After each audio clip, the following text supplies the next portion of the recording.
Political commentators have been referring to the 2019 election as a watershed one for Tamil Nadu, and with good reason. The two leaders from the Dravidian pantheon who dominated the political landscape for decades are no more. This is the Election Fix. I'm Smitha. And I'm Rohan. Every week on this show, we like to speak to one person who has some insight into something that matters in this election. Today we have with us Dhanya Rajendran, the editor of the News Minute, one of the best sources for news, analysis, opinion coverage of South India in general, and a journalist with years of covering politics, particularly in the South. We'll be speaking to Dhanya about Tamil Nadu. Right. First, a quick primer on the state. Tamil Nadu has 39 Lok Sabha seats. The AIADMK swept the state in 2014, winning 37 of those seats. Let's look at the alliances formed for the upcoming elections.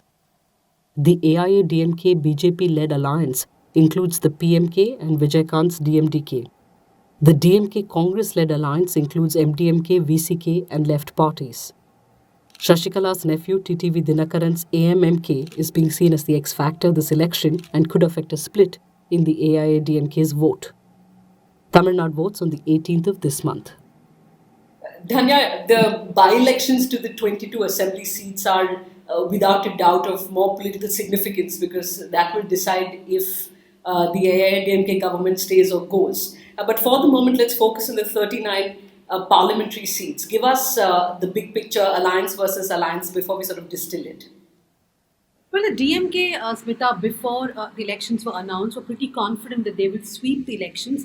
But I think with the arithmetic of the alliance coming into force now, they now believe that they could win anything between 30 to 34 seats. What I'm trying to say, even the DMK's own projection, the number of seats have come down.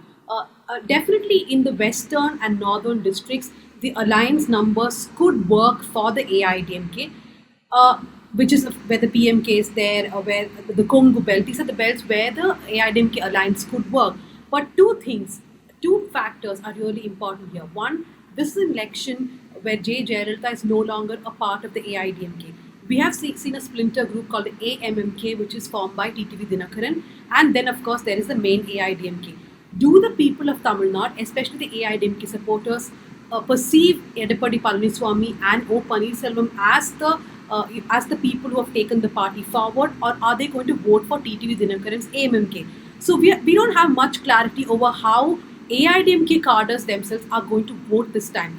The second question, of course, is about the alliance arithmetic. Now, if you look at the DMDK, the PMK, these are parties whose numbers have constantly eroded over the years. Would all these people coming together help the AIADMK? Because there is the party like the BJP in that alliance. Compared to all other states, the people of Tamil Nadu definitely have a lot of antagonistic feelings towards the BJP. So what the PMK or the DMDK can bring to the table, it could be taken away by the BJP. So I really don't know how the arithmetic also will work for the AIADMK as BJP is part of the alliance. Dhanya, if we take a step back here, the DMK is the front runner here, and it's in alliance with the Congress. But it's also the first election that Stalin will be fighting without his father around. It's an opportunity for him to put his mark on the state, but also over time the Dravidian movement has gone into various places. Karunanidhi being around meant that there was still some sort of Dravidian feeling here. The DMK is front runner, but what are they asking for votes on? What are they selling to the people here? Well, 2016, the campaign was completely managed by M.K. Stalin, but of course there was the presence of M. Karunanidhi in the state. So this is the first election which he is managing without his father. That's true. Now, the DMK's campaign till now has mainly been on two different planks. One is that the state government has not performed well. They have many things to talk about, including, of course, the recent sexual assaults in Pollachi, which is fresh in people's memory. So they are saying that the people, especially the women in the state, are not safe, so do not opt for this government. The second reason, other than the failures of the state government, the DMK seems to be focusing on the central government. Like I said, there is a lot of antagonism against the BJP in Tamil Nadu, and that's something which the DMK is constantly using. For example, if it's in Thoothukudi, Kanimozhi is talking about the Sterlite issue. Stalin himself is talking about NEET and several other issues in which the people of Tamil Nadu perhaps believe that the central government has not acted in their favor. Right. You know, it's undoubtedly Stalin's year of reckoning. But since you mentioned the BJP and how the party is received and perceived in the state, when the Prime Minister's critics discuss how he's received in Tamil Nadu, they often refer to that hashtag that trended when he went there in February, the Modi Go Back hashtag. Recently, of course, we've got some analysis from DFR Lab that suggested that both the Modi Go Back and the competing hashtag that was there, Tamil Nadu Welcomes Modi, were both sort of manipulated by bots. That said, what is your own understanding, Dhanya? Is that the most number of seats, I suppose, the BJP has won? It was in 1999, 4 seats when they were with the DMK. Is there still? I mean, what's in it for the BJP in Tamil Nadu? You said it could harm the ADMK and the other and the alliance, but what's in it for the BJP as a party? I mean, do you see them make any inroads at all?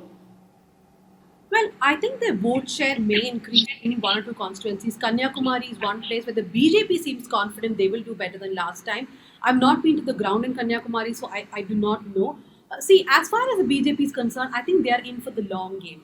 Whether it's Tamil Nadu or Telangana, for example. In Telangana, after the TRS, the Congress almost decimated. If you look at it, the BJP could come second in many constituencies. And they're, of course, looking at the 2024-2025 election. I think it's the same thing they're doing in Tamil Nadu. And also, if the AIADMK can stay back in power, the BJP knows that they have an ally in the south, a strong ally like the AIADMK. And meanwhile, the party itself is trying to expand within the south. They know their main thing is to consolidate the upper caste Hindu votes in their favor. So for the BJP, it's not about winning seats immediately, but I think it's a long-term game plan of increasing their vote share, of getting more allies into the NDA, and of course, eventually of winning more seats. Very quickly, I often wondered, read about it on Twitter when Amit Shah made that statement saying he wants Tamil Nadu to be Dravid Mukt. I don't remember the exact words, but referring to a Tamil Nadu, quite like a Congress Mukt Bharat. He was referring to a Tamil Nadu which would be, bereft of or devoid of Dravidian politics. Surely that would have pissed people off in the state. Definitely. In fact, that is the whole problem, right? That Tamilians hold certain things very closely. For example, what they saw against the movements which Tamil Nadu has seen against the imposition of Hindi, against the whole state standing up for federalism. I would say more than any other states in South India, Tamil Nadu behaves peculiarly. And as far as the BJP is concerned, that antagonism stems from the fact that Tamil Nadu holds Dravidian ideology closely to its heart. And for any other party which they consider as an outsider coming to them and telling them that take away your Dravidianism, I don't think people are going to agree to that. So that's the view from the BJP side of things. My colleague Sruthisagar has pointed out to us also that in some ways from the ADMK side of things, there's a novel thing happening here where until now Tamil Nadu never really had a leader who came from a majority caste. Because Jayalalitha and Karunanidhi and so on, although they represented casteist politics in many ways, it does play out on the ground in ticket selection. As leaders, they were not representing a large community either ways.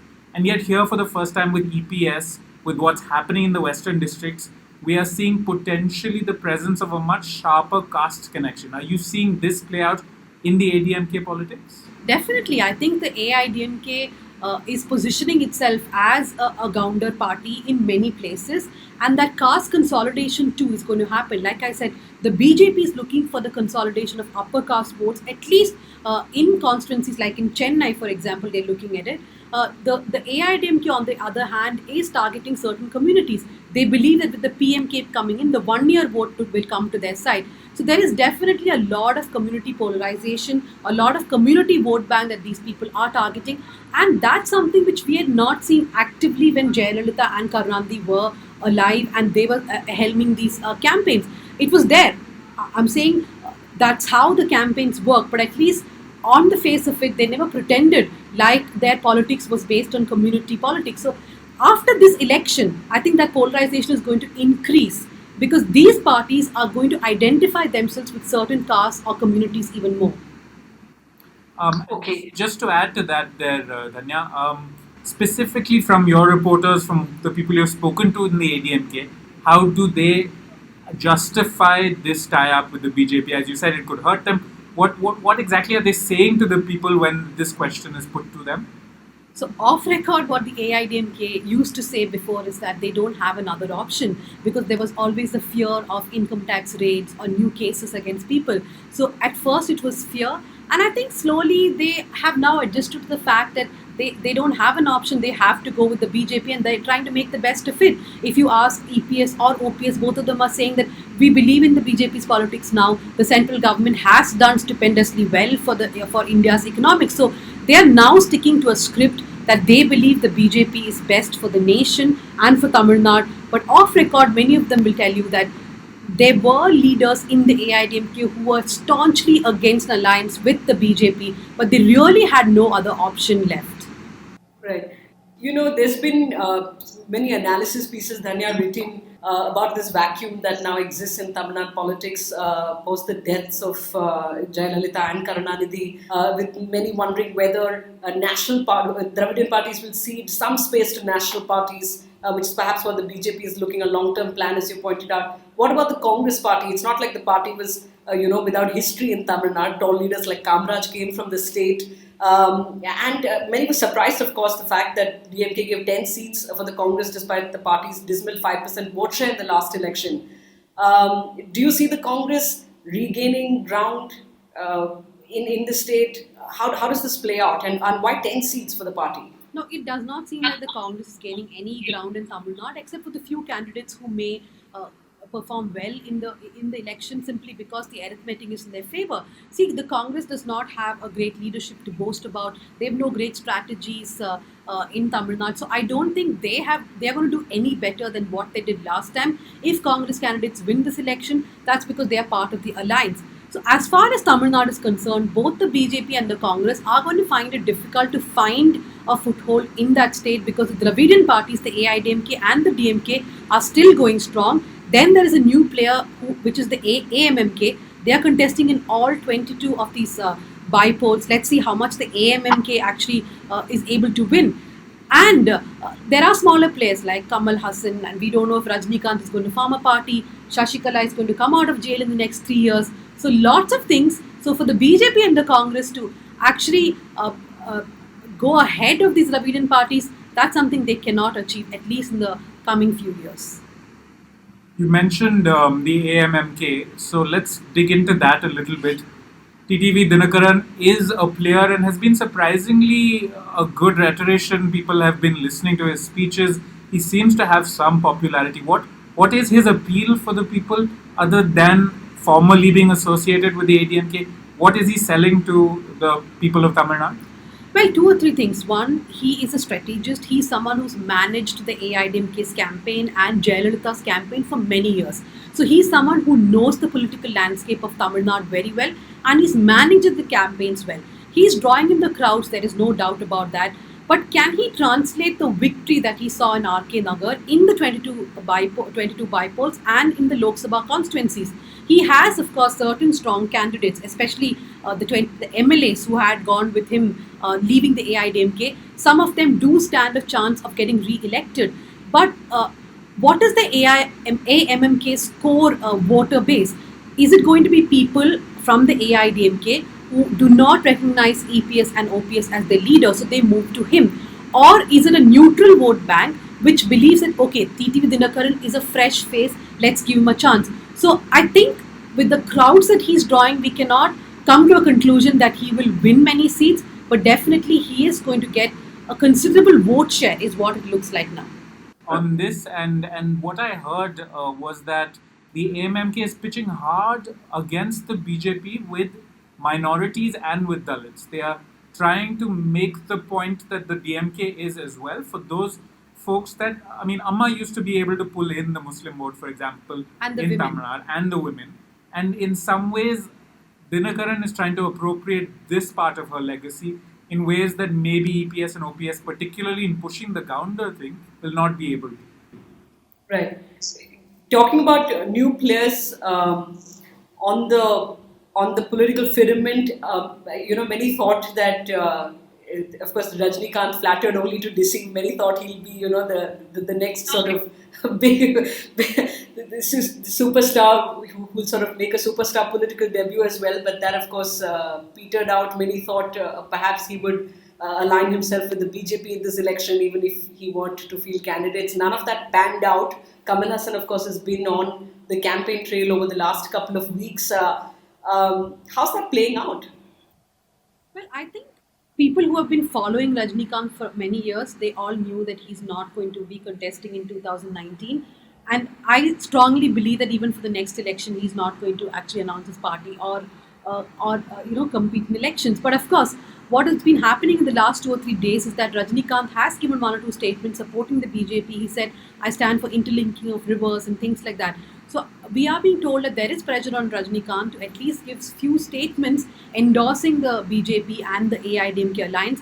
Though previously he had told his fans to just vote according to their choice, vote whoever they want, who they believe will do good for the state. As far as Kamal Hassan is concerned, he has been talking for people in various issues, for example, Sterlite, whether it's pollution, all kinds of issues he's been talking on behalf of people. But I don't think he can make any ripple in the political scene. He may not even garner as many votes as, let's say, a TTV Dinakaran can, or even a DMDK can at this point of time. We can go back just a little bit to AMMK and even, for that matter, Kamal Hassan. Those 18 seats that are going to vote for the assembly and 4 later, what is your sense of the fight there? Unlike the big Lok Sabha fights, this is where the ADMK is directly up against the DMK. There's no alliance partners really on that front. It's a direct clash between the Dravidian giants and TTV coming in the middle. How do you see that playing out? So the real fight in Tamil Nadu are these 22 by-polls, because the result of these 22 by-polls actually decides if the state government will survive or not. So for all the three parties, I think their big focus is the by-polls. Now, as far as the AIADMK and DMK are concerned, when they were signing with these alliance partners for the Lok Sabha polls, they've made it clear that whether it's the DMDK, the PMK, MDMK, BJP, or whichever other parties, they have to support the alliance even for the by-polls. So that's something which both these Dravidian parties have made very clear. So the AIADMK and the DMK both are hoping that again arithmetic will work in their favor. But then comes the AMMK, which has a lot of sitting MLAs. Around, I think, 15 of them have been renominated. So most of these MLAs are confident that they can convince the voters to vote them back into power. So both the AMMK and the DMK are saying that we are the ones who will emerge successful. Like I said, it's an election which would be a bit difficult to predict in Tamil Nadu, as we do not know how the AIADMK cadre are going to vote this time. Especially in the by-polls, will they choose the AMMK or will they choose will they go with the AIADMK? We spoke a little bit about the influence of caste earlier, but as we were talking earlier as well, that Kanimori, for example, Karunanidhi's daughter, who's contesting against the BJP in Thoothukudi, has been visiting temples. There has been some conversation from Stalin also about Hinduism. Are we seeing some sort of erosion of the old atheistic Dravidian ideology? Are we seeing religion also enter Tamil Nadu politics? See, I think the DMK is merely reacting to the campaign around them. If you have noticed the last few days, the BJP and the AIADMK has literally been flooding social media, messaging platforms, and even their campaign has been concentrated on the fact that the DMK, they are painting the DMK as an anti-Hindu party. Many videos of Stalin speaking about Hindu rituals, I mean, these were videos from earlier, have been continuously doing the rounds on social media. So I think Stalin, Kanimori and everyone realizes that this conversation is going on, especially in certain constituencies. There are Hindu vote banks which could get impacted because of this, which is the reason why I think they are making a conscious effort to say that we are not against Hinduism. In fact, Stalin did make those comments in a speech. He in fact talked about all the things which the DMK has done for Hindus and Hinduism. So DMK merely is reacting to the campaign around them, and that also shows that they are not convinced fully of their capability to sweep, right? I mean, if it was someone like Karunanidhi, I don't think he would have cared a damn about what the other people are saying. He would have still stuck steadfast to what he believed in. But for these people, victory is very important, and at this time they have to counter those campaigns against them. Dhanya, from 1996 onwards, of course, barring 2014, one Dravidian party has been an important part of the government at the center. Most of it, of course, DMK and the ADMK also briefly. Is Tamil Nadu going to be an important player in government formation at the center? Of course, AIADMK swept the polls in 2014 in the face of a Modi wave. They won 37 of the 39 seats, but as it was said then, Jayalalitha was all dressed up and nowhere to go because the BJP didn't need her. All opinion polls seem to suggest that it's going to be more touch and go this time, and there will be a lot more reliance on alliance partners or the alliances that the BJP has stitched up in particular, if they were to be the one closer to the halfway mark.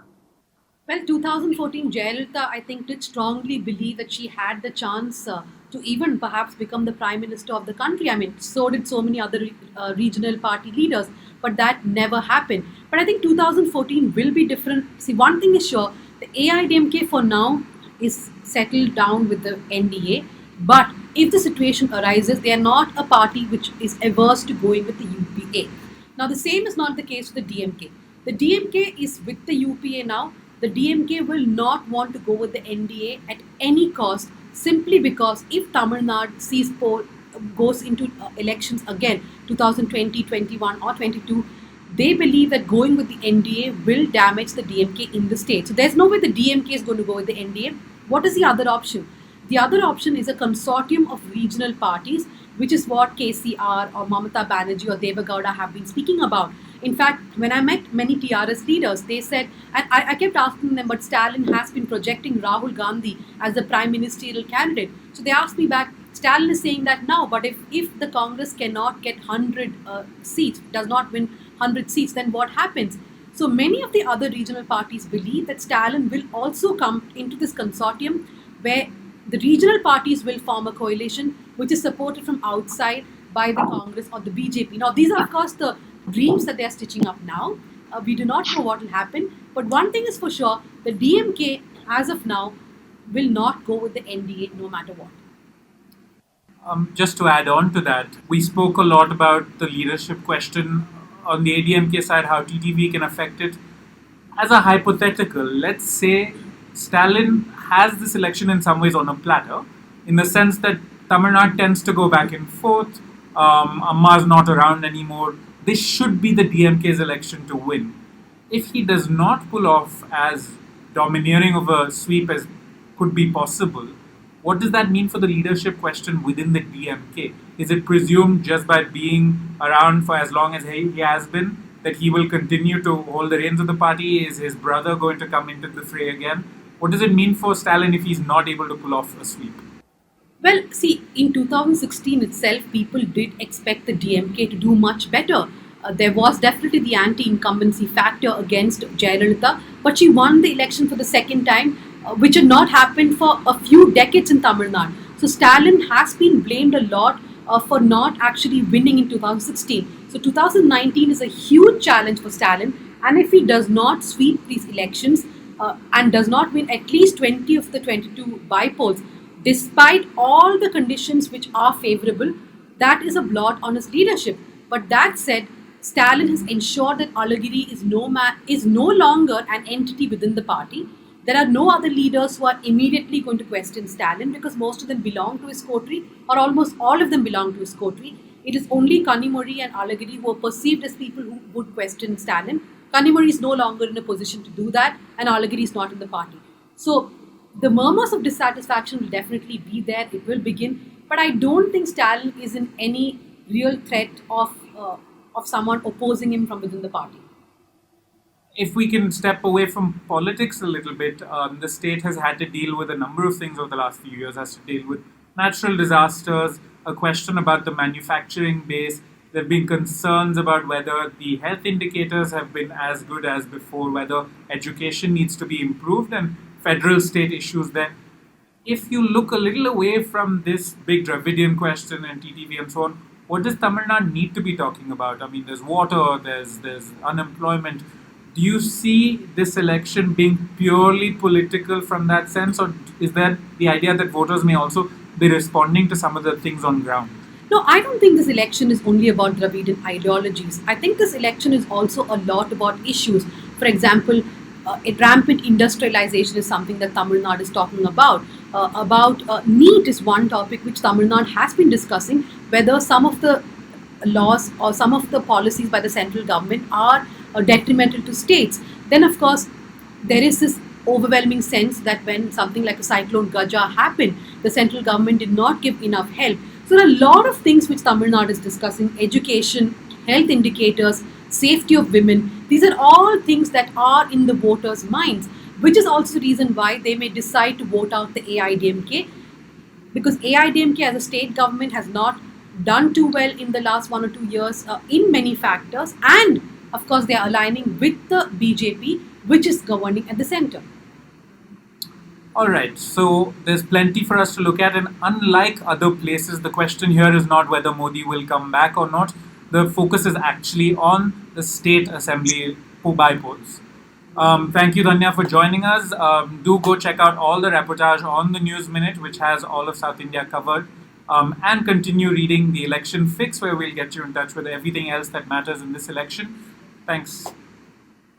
Thank you for watching.